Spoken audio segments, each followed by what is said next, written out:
Hi guys! Today magkaroon tayo ng shoe review ng 361 degree DVD 2. By the way guys, initial review lang pala to, no? Kasi marami ang nagtatanong sa akin kung kumusta ba raw itong sapatos na to kahit kaka-post ko pa lang, kahit kaka-receive ko pa lang. Hindi ko pa siya nalalaro, pero gusto ko na kayong sagutin, kaya samahan nyo ako, i-review na natin to. Let's go!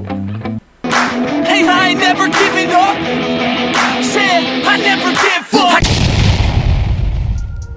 Pero bago tayo mag-start, kung first time ka pa lang sa channel na to, mga ganitong content naman, hilig mo mga shoe review, mga fitness related videos, mag-subscribe ka na, i-click mo na rin yung bell icon para lagi ka updated sa mga next videos ko.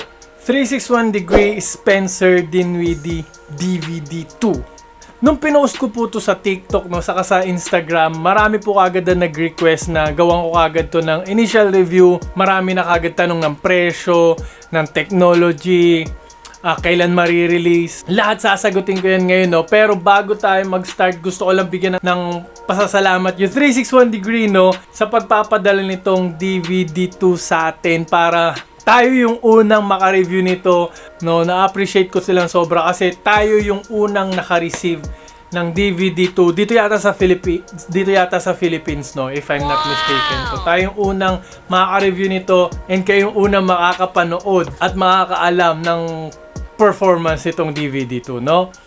So thank you so much 361 degrees, no, sa pagpapadala nito. Pero disclaimer lang, as usual, honest review lang po tayo. Anyway, ganun lang naman yung hinihingi nila sa akin. Yun lang naman hinihingi nila. Huwag kayo iiyak. And ang initial review ko talaga dito, no, unang pagsuot ko pa lang sa kanya, na-remind na kagad ako ng DVD 1. Almost the same feeling. Umpisahan nga natin muna sa material. Initial review natin to. So, yun yung una natin makikita. Yung material na ginamit sa kanya, parang ripstop yung uppers niya, no? Very supportive yung uppers. Wala masyadong stretch. Talagang enclosed po siya. Premium na premium tignan. Marami rin pong infusing, lalo na dito sa mga pressure points, no? Dito sa toe area.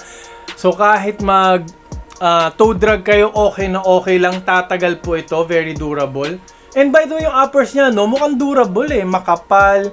Tatagal kahit magasgas, kahit ipang outdoor. Tapos guys, marami pa pong colorway, no? Pero parang ito yung pinakagusto kong colorway sa lahat. Alam nyo, mga favorite ko yung green. Tapos parang unique kasi yung mga unique yung color na brown, tapos may parang maroon or ano ba, parang red na nasa brownish siya na na palette, no, na color, no. Nakakatuwa. Low cut po siya, bagay sa mga gwardiya. Meron po siyang kakaiba sa kanyang lacing system, no. Ito. Pag hinigpitan mo, pati dito hanggang sa baba hihigpit, no. Nakakonekta po sa baba. So pag hinigpitan mo, ang ganda ng lockdown talaga, no. Mararamdaman mo talaga yung support. May mga TPU plate, no, for lateral containment. May arc lock for arc support, no. Siyempre sa mga flat-footed nating mga kabowlers dyan. Gumamit po to ng Energy X and ng Quico Tech na cushioning setup, no. Dalawang cushion. Nakakatuwa. Talaga excited ako gamitin to, no.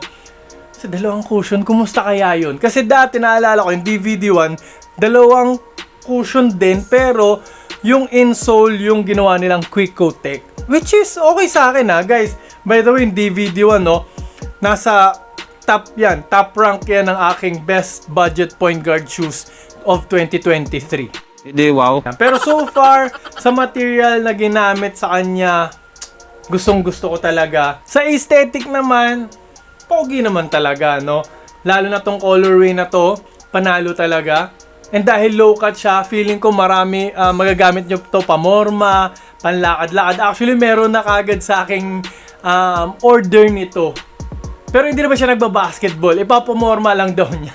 Wow naman. Wow. Wow. Or ibang sports, sa tingin ko magagamit niya to volleyball, badminton. Kasi low cut, very mobile yung paa nyo. Okay? So sa tingin ko, sa aesthetic, for me, unique. Walang ginayahan ng ganito itsura. Pati sa box pala guys, yung box almost the same din nung unang version yung DVD1. May mukha na naman ni Spencer Dinwiddie dito, no? So, box pa lang panalo na. So, sa appearance, sa box, wala na akong masabi. 10 out of 10 tayo dyan, no? Next, sa traction outsole. So far, nung ginamit ko siya dito sa bahay, no? Siyempre, hindi ko pa siya nagamit sa court. Napaka-squeaky naman talaga niya. Feeling ko, top tier ang traction nito, no? Katulad ng DVD-1. Pero, no, para siyang hindi gaanong katigasan yung solid rubber outsole niya. No? Solid rubber outsole po yung ginamit dito. Para siyang yung microchip, no? Yung pattern niya, parang microchip. Tapos, dito mapipindot niyo yung quick coating na foam. Dito rin. Nung naka-expose, siguro para, syempre, mas maging mushy, mas maganda yung impact protection. Pero yun, uulitin ko, no? Parang, hindi siya kasing tigas nung Rubestech ng DVD-1. No, yung DVD-1 kasi nga, Rubestech yun yung sinasabi ng 361 degree na talagang suitable for outdoor. Ito po, hindi siya Rubestech. Nakakalungkot naman, no? Kasi ina-expect ko pag DVD2, Rubestech din eh. Pero, yun, siguro talagang pang-indoor naman ang target nito na market, no? Dahil squeaky siya, traction and outsole ko nito, 9 out of 10 tayo dyan, no? Pero curious ako magamit siya sa outdoor talaga. Kung kumusta kaya to sa outdoor, no? Anyway, punta na tayo sa comfort. Parang yun yung nilamang nito, no, sa DVD-1. Very padded po siya. Napakapal ng padding all throughout. No, although ganun din naman yun. Pero parang yung tang nito talaga, oh.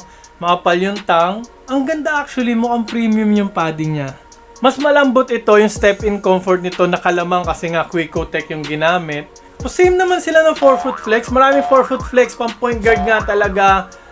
Very mobile yung paa mo dito. Parang medyo mas mataas ito ng konti sa DVD-1. Talagang low cut po yun. Medyo nakalamang siya ng taas ng konti. Konti lang naman. Pero almost the same feeling. Almost the same feeling. Pero parang mas magaan to ng konti. No? Parang mas magaan siya ng konti sa DVD-1. Pero sa breathability, guys, hindi ko to gaanong breathable. Parang may mga butas pero hindi masyado pumapasok yung hangin dyan. Breathable naman yung tongue area. Though hindi siya masyadong open, mesh pa rin naman po siya. So lumalabas pa rin po yung hangin dyan. And lastly pala, no, sa fit, no, mag true to size po kayo dito. Okay na okay po yung fit, panalong panalo. Hindi siya super wide foot friendly, pero wide pa rin po siya dito, no? All throughout, walang pinching, walang tusok-tusok. Hindi rin nakaka-rolyo-rolyo yung paa ko. Ang ganda ng height nito, no? So, panalong-panalo yung fit. Yung mga dead space, wala po talaga. No, para kasing yung DVD-1, merong konti siya, parang may pagka-snug fit siya. Parang medyo masikip. Ito po, mas okay yung fitting nito. So yun guys, comfort, fit, and breathability, panalo po tayo, no? 10 out of 10 po ako dyan. Nakalamang po siya sa DVD-1. Pagdating naman po sa price tag, wala pa po, sad to say, wala pa po tayong price. Anyway, initial review pa lang po ito, no? Tinanong ko na yung 361 degree, magiging magkano yung final price, kailan ang release date, kailan ko pwedeng mabili, kasi bibili na nga rin ako, no? Sabi nila, sorry, wala pa po sila talagang idea. Nakakagulat din, bakit yung mga tauhan nila hindi pa rin alam. Or baka sinisikreto lang nila sa akin, hindi natin masasabi, no? So dahil dyan guys, abangan na lang po natin ang paglabas itong DVD2. Sa tingin ko, almost the same siya ng performance ng DVD1. Almost the same feeling naman. Binibigyan ko lang siya ng slight advantage. Pero sana yung price niya, slight lang din yung difference, no? Pero guys, huwag kayong mag-alala. Meron na akong nakitang link. Actually, lumabas na siya sa Shopee. Kaso lang parang hindi pa sila nagbebenta. Parang pre-order pa lang. Pero ilalagay ko po yung link dyan sa baba para makita nyo na, magka-idea na kayo. And mailagay nyo na sa cart niyo. Ma-add to cart nyo na. Thank you guys. Maraming salamat sa panonood. Mag-ingat po kayo palagi and lagi nyo rin pong tatandaan to always drink your protein. Bye!